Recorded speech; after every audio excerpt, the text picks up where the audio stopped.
আলাইকুম, আসসালামু আলাইকুম, আল্লাহুম্মা আমিন।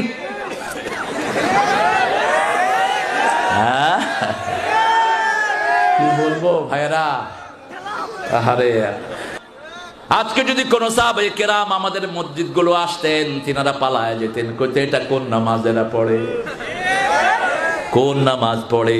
ছোট্ট ছোট্ট সূরা দিয়ে এশাও শেষ, ফজরও শেষ। আপনাদের এই রাজশাহী থেকে এক ছেলে ঢাকার এক মসজিদে গিয়ে আমিন জোরে বলেছে, ইমাম দৌড় মারছে। পুরান ঢাকা তো মানুষ বললো, এই তুই দৌড় দিচ্ছ কেলা? কয় কি জানি মসজিদে হামদায় গেছে গা। ঢাকায় ভাষা কাবে কি হামদাইছে, কয় কি জানি হামদায় গেছে গা মসজিদের ভিতরে। তুমি বেটা ইমাম, তুমি জানবা না আমিন কয়ভাবে পড়া যায়? হ্যাঁ মূর্খ, তোর জানা দরকার কয়ভাবে আমিন পড়া যায়, তোর জানা দরকার আঙ্গুল কয়ভাবে লাগানো যায়। কি নিয়ে মসজিদে ইমামতি করতে আস? নিজের হাদিসগুলো নিজেরা পড়ে না, মানেও না।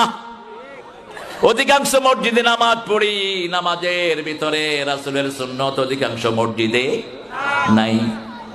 একামতে রাসূল একামত শুনে মুসল্লিদের দিকে ঘুরতেন, ঘুরে বলতেন, ইস্তাউ আকিমু সুফুফাকুম তারাসাউ ওয়াসাদ্দুল খালাল ইয়ারহামুনি ওয়া ইয়ারহামুকুমুল্লাহ। কাতার সোজা করো।